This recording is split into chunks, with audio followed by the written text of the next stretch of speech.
Green 18. Green 19. Hut.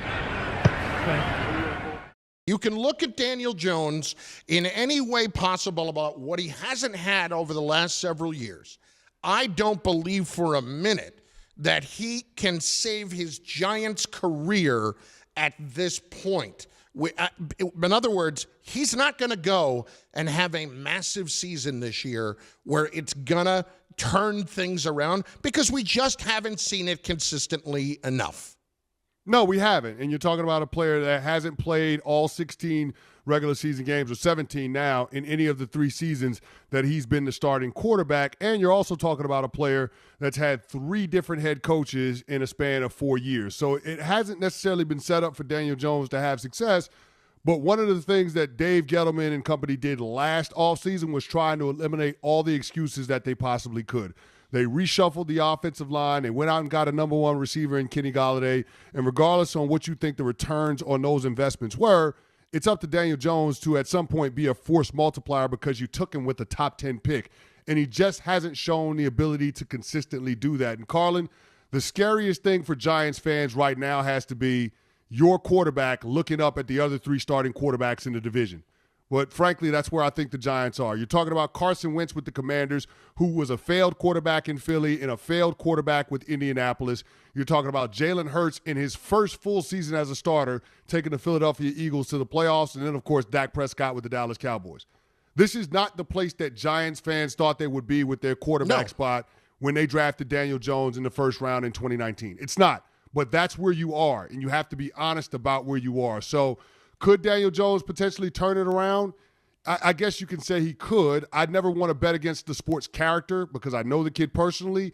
I also would bet on Brian Daboll being able to get the best that Daniel Jones has to offer.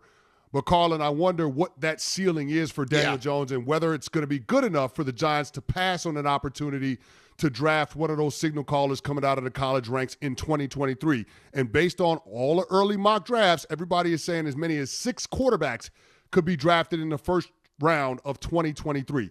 That's the bar that Daniel Jones has to clear. If he doesn't show that he could definitively be the second best quarterback in his division, I could see a world where the Giants decide that they're going to move on from him after this season. Chris, if those 6 quarterbacks were in the draft this past year, they would have taken one of them.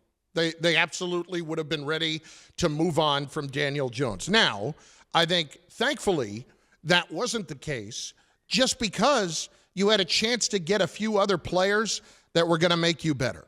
That you got Kayvon Thibodeau, that you got Evan Neal, who I absolutely love Evan Neal. I do at tackle. I think he's going to be terrific for them.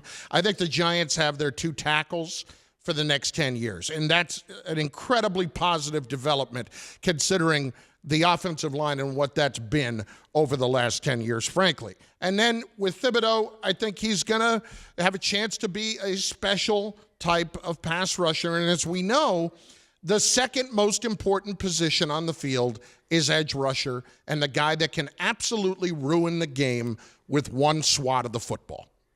No doubt about it. And the Giants have been looking for that pressure player off the edge for a really long time. They haven't had it since the O.C. Umenyiora, Justin Tuck, JPP days of Giants football. And so for them to get Kayvon Thibodeau, who is an electric personality, a guy that has those leadership qualities that you're looking for in your locker room, but also has the production on the field to back it up, I thought that was an outstanding pick for where the Giants are at.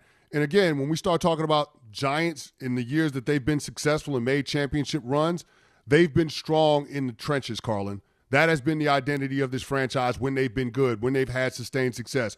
Their offensive line and their defensive lines had led the way. And so I hope that the Giants can get back to that. But Daniel Jones is going to have to give you competent quarterback play, and you're going to have to start getting something from Saquon Barkley. I'm not saying it has to be what we saw in the first couple of years, Carlin, of Saquon's career, but it certainly can't be what we saw last year or the year before. Saquon Barkley, Chris, look, the Giants should not trade him now. It makes absolutely no sense to do that. You may as well give him the opportunity to come back. There is always the discussion of when you are coming back off of an ACL, that it really is 2 full seasons until you are back to being what you were prior to the injury. So you get an opportunity here, if you're Barkley, to show that you can still do it. But it just continues to compound the mistake that was made by Dave Gettleman with Barkley. We know what he is capable of doing. We have seen it his rookie year. I just don't think it's fair to expect it to come back anywhere near that level, especially this year.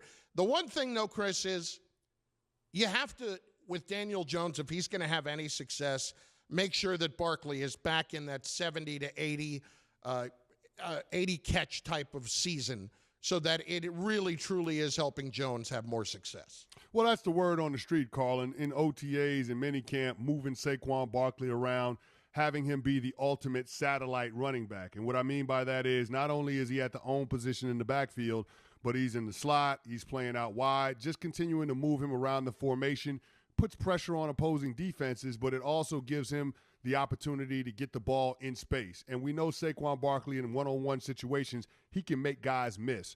The only question is, can he hold up with the volume of touches that you want to get him, both as a receiver and as a running back? And Carlin, I can't say with any degree of confidence that he is going to hold up. So I don't know where this season goes for Saquon Barkley, but it's going to be a huge year in terms of this new regime making a determination on whether or not he's going to be a part of the long-term future. The other thing we got to keep in mind, Carlin, there is no allegiance with this regime towards Saquon Barkley or Daniel Jones, because they didn't draft those guys. Those are not their guys. So if those guys show and prove this year that they should be a part of the future for the Giants, all well and good. But if they don't, then I could see a world where the Giants are not only moving on from one of them, but they could be moving on from both of them. 봐주셔서 감사합니다.